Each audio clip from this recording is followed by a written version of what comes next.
Good morning, everyone. Welcome to this Hump Day edition of Sports Shorts Daily, presented by LaBear's Casino. Ronnie Rance, Tommy Chrysan here with you today. TK joining us from Tremonti's Meat and Seafood in Baton Rouge, over there near Parkview Baptist off Jefferson Highway, right by Airline Highway. Go check it out. I'm at an undisclosed location presented by the Louisiana Sports Hall of Fame. And, of course, we're always presented by LaBear's Casino, the best place to watch all the sports at the ESPN Sportsbook or celebrate those special occasions at 18 Steak as well.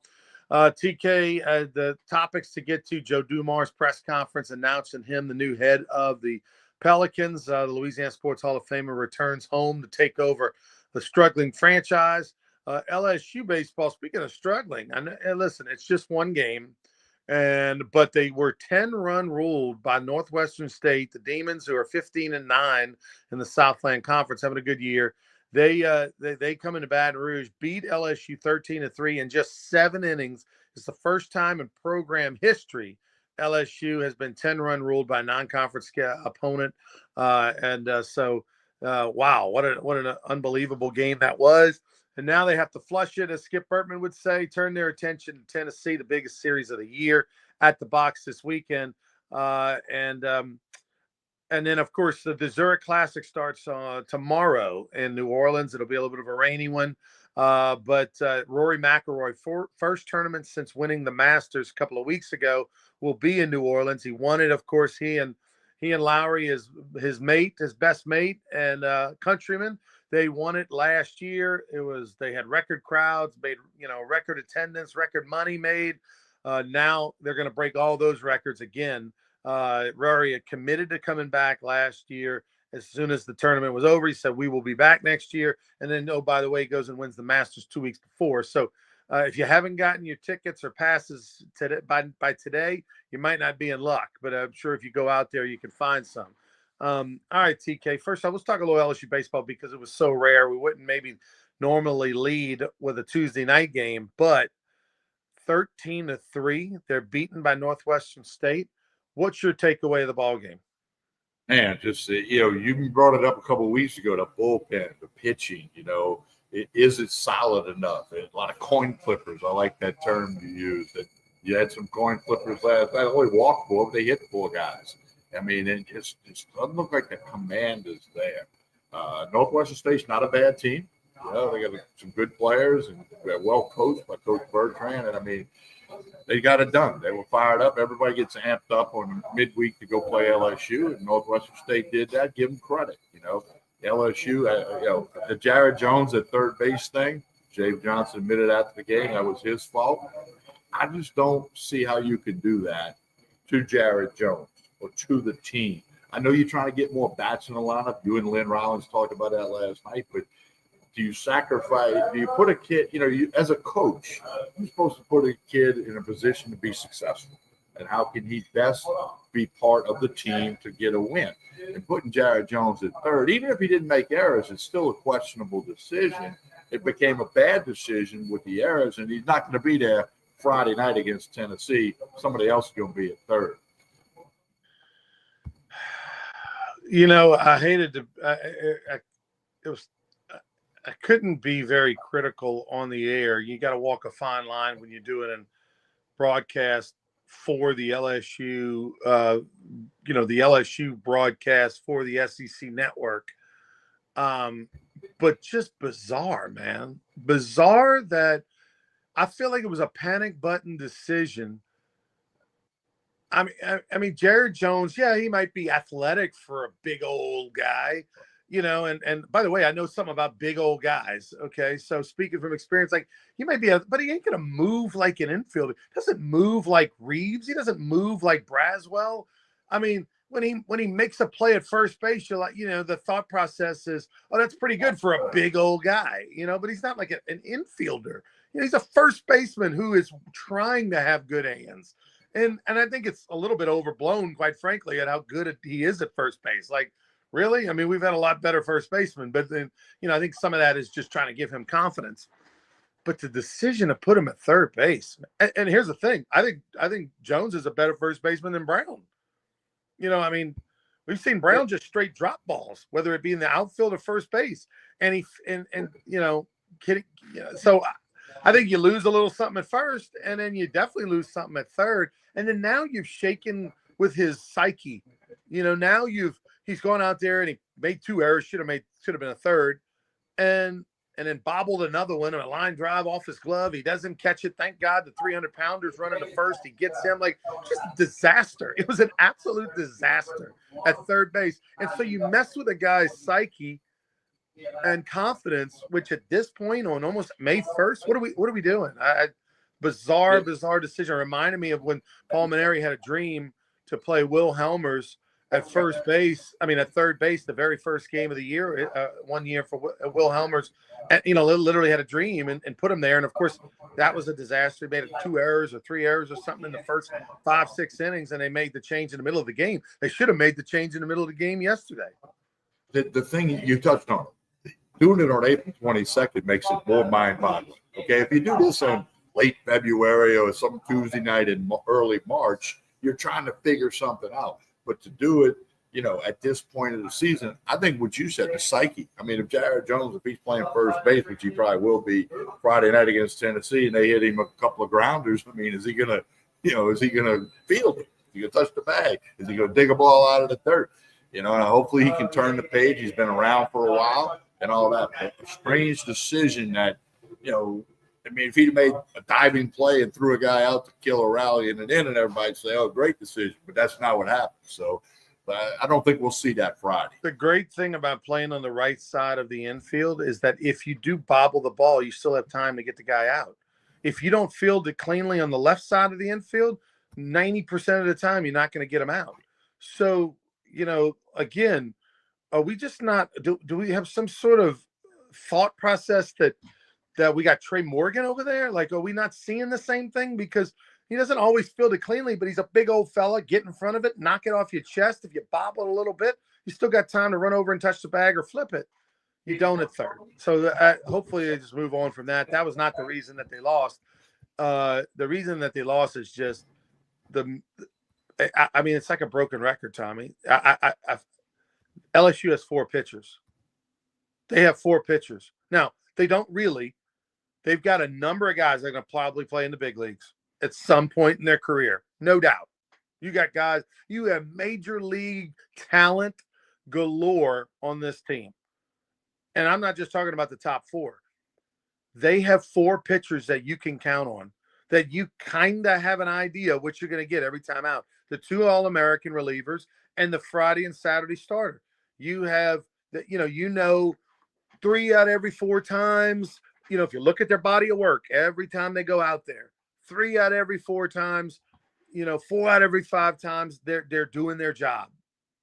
No one else on this team comes close to that. No one. And so if they win the national championship, which is possible because those 4 they have are really good. This lineup is really good. It will be somebody's going to have to step forward. There's going to have to be 2 guys that we're not talking about that are going to have to step forward and join they do their job 3 out of every 4 times that they go out there. We're running out of time, but they got to find those people, and they haven't yet. You got to somebody's got to step up like Eric Berthelot did that 1 year on the mound, what Tom Bernhardt did 1 year in Omaha, not pitching. But somebody on this roster's got to emerge and become the hot topic in May, which will then spark the club, hopefully, to a bunch of wins. Tennessee's lost their last 2 weekend series, so they're going to be coming to town trying to correct that. It's going to be, with these I'm gonna be there Friday night. I'm gonna be there Friday night, and I'm looking forward to it. With these 4 pitchers that they have, they are absolutely more than capable of winning a 2 out of 3 series against anybody they play. The problem is you do not have any margin for error right now. 0. If all of a sudden you have 2 bad starts, and what's a bad start? 3 innings, 5 innings, 5 runs, whatever. If those 4 pitchers are not good, there's no buffer. There's no room for error. No one else is stepping forward and doing anything on a consistent basis. It is the most maddening thing because they have so much talent. They've got so many dudes that are, that aren't in the top four that are going to be in the big leagues or pushing for the big leagues. It's going to click 2 years from now, 3 years from now, next year, whatever. It ain't clicking now. And last night was an example of that. It didn't matter who they put out there. Next guy up, terrible. Next guy up, terrible. Next guy up, terrible. And we've seen this story over and over and over again. We saw it. It's incredible. It's really incredible. I love Rizzy. I think he has the best chance. I've said this for a month now. Rizzy would be the guy that I would invest the most kind of hope and effort into at the moment, because I think he has the most ability in the rest of those pitchers to kind of step forward and give you something on a consistent basis. He's close. He's just a young pup that's 6'9", and things fall apart a little bit easy when you're that kind of big and young and still figuring it out. But he shows you glimpses where he locks in for 10, 12 pitches in a row and really looks good. Not sure what's going on with William Schmidt. He's taken a couple steps back. Obviously, you don't want to give up on Chase Shore's guy. Was your Thursday, Friday, Sunday starter. So, you gotta really hope, especially with a veteran guy, but not a lot of mound time. It's interesting, Tommy. It is going to be the thing to watch, this LSU team, to see who can emerge and then go from 4 pitchers to 6. That's all. And it's the end of April. May's right around the corner, obviously. So somebody got to step it up. Somebody got to figure it out. Somebody's got to emerge. And that's all there is to it. I agree with you. They got the team to, in a regional setting and in an Omaha setting, to be very successful, especially if they can wake the bats back up, and go back to scoring 10 runs a game like they did for many weeks there. But, it's baseball. We know that. People watching Sports Shorts Daily know it's baseball, and you just got to turn the page and show up at the ballpark, in this case, Friday night, and get it done. Yeah, I mean, look at it just a couple of weeks ago. You get swept on the road at Auburn, and then you come home and you win a big series. Or plenty of examples we've talked about over the years, 28-2 against, you lose 28-2 to Alabama in 1997. The very next day, you beat Alabama to win the SEC championship, and then a month later, you beat Alabama, win the national championship. Multiple years, LSU's been swept. In national championship years, they've been swept by not good teams, and yet still won the Natty. So all of that is still very much in play. It's just shocking. Good for Northwestern State. Coach Bertrand in the second year. Happy for that program to see what they're doing. A couple former Rougarou players, a couple new Rougarou players on their team. So fun for them. That obviously that's a big win for Northwestern State. Their alumni, their people. They need and hopefully that it helps give them the juice moving forward. After what they've been doing in football, yeah, they need something negative to talk about on the Demons campus. And, I was thinking about it last night when I was watching the game. When I played ball, Northwestern State was the only team, I think, in the country, certainly in the South, that had an artificial turf infield. Now, it was terrible turf. It was like a piece of thin carpet on cement, okay? But it was cool because when we went there, we never saw turf. And, it was a different thing. But, and it's been a stepping stone for many coaches in basketball and baseball that, the Jim Wellses and other people that were there, for periods of time. And it's good. It's a good sports town, obviously. It's the home of the Louisiana Sports Hall of Fame. So, for them, it's a big, big win. And they got a little cocky. A few of their fans were like, can we go easy on the in-state teams, after the win? And I'm like, come on out. Stay in your lane there. We don't get too crazy here. But, because they're going to have to win the Southland to be in the postseason. And that's going to be tough with McNeese and Southeastern. Yeah, I love the Southland Conference tournament setup. I think it's just really, really cool. I wish it was something the SEC would do, but at the same time, I understand why they don't. The Southland Conference, only 8 teams make the tournament, and then you have 2 4-team sites. You basically have 2 regionals going on at separate locations. The number 1 and number 2 seed during the regular season host, and then the winners of those 2 regionals the next weekend facing a 2 out of 3 at the lower seed's house. I think that's a really, really neat concept. So in that formula, if you eat it in small bites, Northwestern State has very much a chance. TK, by the way, news: Northwestern State was supposed to play Mississippi Valley State tonight, 6:00 at home. That game's been canceled due to impending weather. I'm sure it's a situation where it might rain tonight. Mississippi Valley State's calling, going, "Hey, we don't want to spend money on a bus if we don't have to. Can we reschedule or cancel, whatever?" And Northwestern State, who got home at 2:00, 2:30 in the morning last night, and is coming off of this high wind, is like, yeah, no problem. We don't want to worry about this midweek game against Mississippi Valley State anyway. We want to enjoy the victory and get ready for the weekend series. So they've canceled that game. Just saw that come across my phone a few minutes ago. Not surprising. There. And like you said, it doesn't, that game unfortunately takes away some opportunity, some innings for some players. I feel bad for guys that would have played, that are the backups, quite frankly, that would have played against Mississippi Valley. But from the 1,000-foot view, hey, if they don't make that game up later, no big deal, but we'll see what happens. Let's talk a little bit about Rory McIlroy, man. Rory McIlroy this weekend. I mean, the Zurich is just the last 2 years have been like the greatest. Last year and now this year are going to be the greatest 2 years in New Orleans Zurich history. It's the only tournament on the PGA Tour where they have the team concept, the team formula, which is what's made it so popular with the players and why you're getting so many high name, high ranked players want to come to New Orleans for really a mid-tier tournament. And now, I mean, with Rory doing what he did last year and being back with Lowry this year, like, it's unbelievable. Congratulations to the Zurich folks. Yeah, it's going to be big. Now, he's scheduled to tee off about 9 a.m. tomorrow morning. I looked real quickly at the tee time sheet, but they're going to have to dodge some raindrops. The Zurich Classic, that uniqueness of the 2-man team on the PGA Tour is a big hit, and that's been successful. And you got Jazz Fest going on. I mean, you got the NFL draft starting tomorrow. It's a good time to be a sports fan and have the remote with the phone with all the apps where you can keep up with everything. But, yeah, great to have Rory McIlroy, won the Masters. We all know the story. We talked about it a lot here.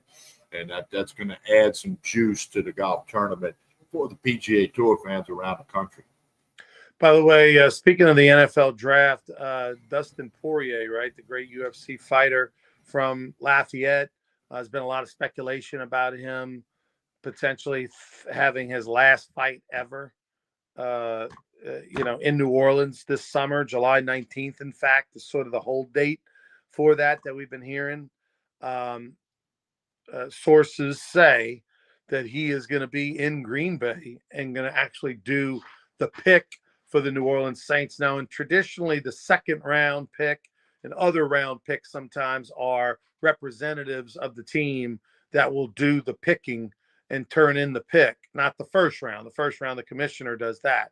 But after the first round, you'll oftentimes have celebrities or former players or whatever do the pick. He's supposed to be doing one of the picks for the Saints at the draft in Green Bay.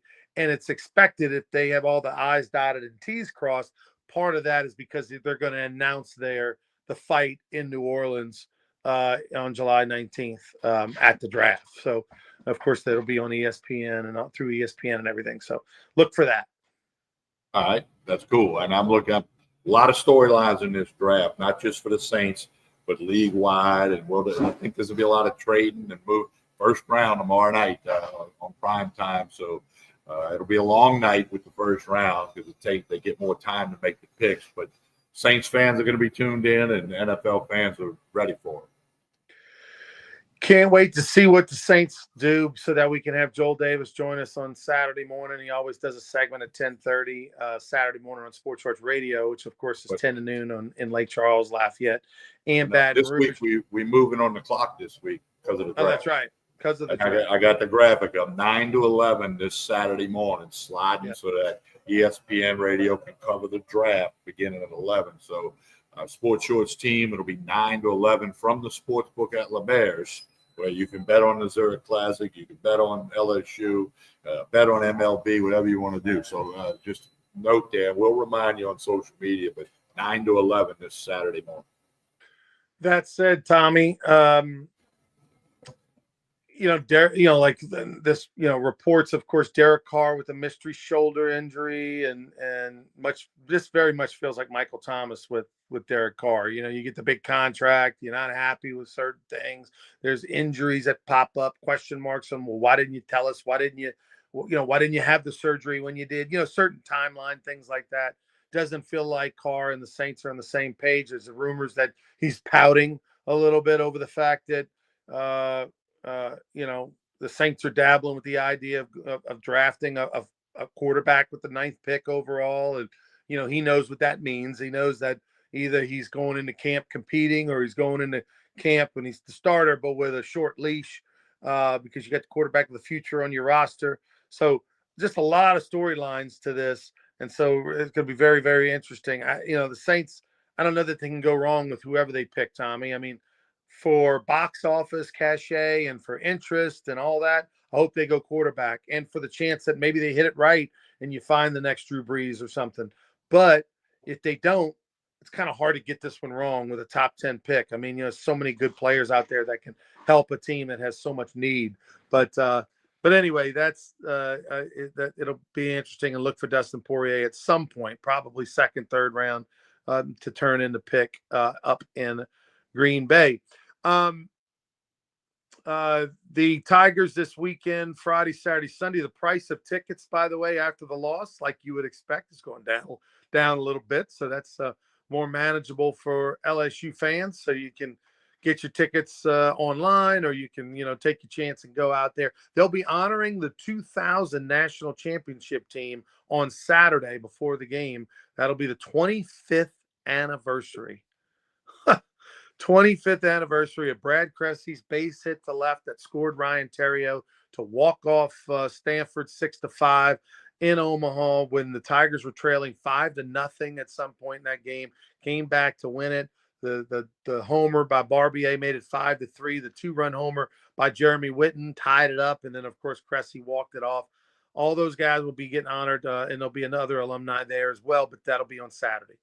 Wasn't Cressy like 1 for 20 or something in Omaha going into that at bat? But one of the all-time greats at LSU, and he came through when you had to come through.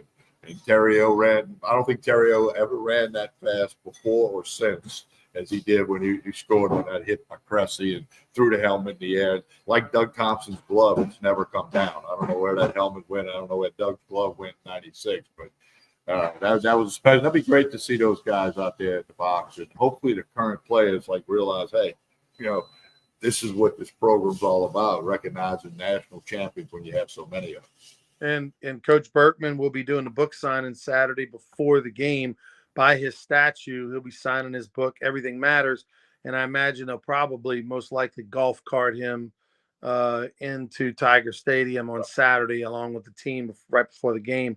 Pick them up in the golf cart, take them around, and bring them on the field. And I'm sure that ovation is going to be something special. TK will be on the air 9 to 11 on Saturday morning. Tell us about Tremonti's as we get out of here. Well, today, as they do every Wednesday, burger and fries for $6.99. Eat it here, get it to go. Those are the famous burgers you get at Rougarou games all summer. So get to Tremonti's. Like I said, dine in here. Get a couple of them to go back to the office with. They got catering available, a bunch of brisket going out today. And, of course, still got plenty of crawfish. A lot of people ate a bunch of crawfish on Easter weekend, but they still got plenty of boiled and live crawfish here at Tremonti's, Jefferson Highway in Baton Rouge. Like and share this show. That helps everybody out. And don't forget, next Tuesday, the golf classic, the celebrity golf classic for the Baton Rouge Rougarou at the Island Golf and Country Club in Plaquemine. Register at brrougarou.com. You can also get season tickets at brrougarou.com once you can check that out. On behalf of Ronnie Rance, I'm Tommy Price. Sam, have a great day, everyone.